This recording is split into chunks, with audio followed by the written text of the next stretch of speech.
fayatumla alaihi bukratan wa asila. Dan mereka berkata, dongengan-dongengan orang-orang dahulu dimintanya supaya dituliskan, maka dibacakanlah dongengan itu kepadanya setiap pagi dan sore. Juga lagi Nabi dipanggilnya dengan penyihir dan pendusta. Dalam surat Shad ayat 4. Wa qala kafiruna hadza sakhirun kadzdzab. Orang-orang kafir berkata, orang ini Muhammad adalah penyihir yang banyak berdusta. Gangguan secara fisik ini ditujukan kepada Nabi dan juga para sahabatnya banyak sekali. Anak-anak bisa melihat Google siksaan yang diberikan oleh kafir Quraisy terhadap Nabi dan sahabatnya banyak sekali.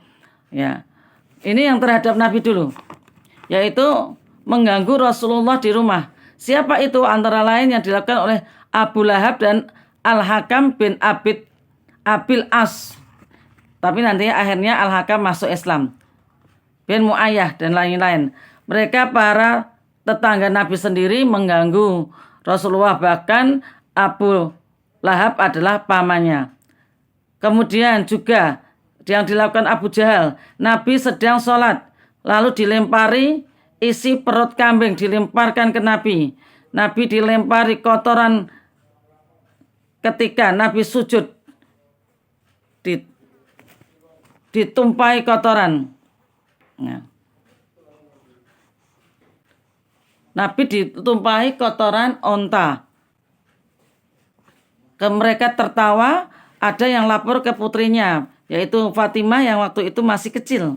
Lalu cepat-cepat datang ke masjid, lalu membersihkan kotoran itu dari punggung ayahnya.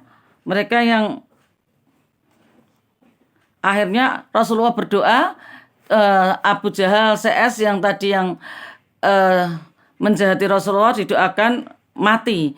Maka pada perang Badar mereka mati dan dimasukkan ke sumur Badar. Kemudian yang dilakukan lagi adalah melakukan pemboikotan. Ini adalah yang paling menyiksa. Pemboikotan itu mereka orang kafir menulis yang ditulis oleh Mansur bin Ikrimah yang isinya ada 5. Kaum Quraisy tidak akan menikahi orang Islam. 2. Kaum Quraisy tidak menerima permintaan nikah dari orang Islam. 3. Kaum Quraisy tidak akan melakukan jual beli dengan orang Islam.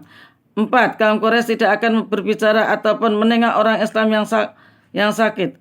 5. Kaum Quraisy tidak akan mengantar mayat atau jenazah orang Islam ke kubur. Tadi yang siksaan terhadap para sahabat yang banyak diantaranya adalah terhadap Bilal bin Rabah. Ya, yang terakhir adalah ditindih batu besar. Abu Bakar melaluinya, lewat itu ada lihat Bilal ditindihi batu besar yang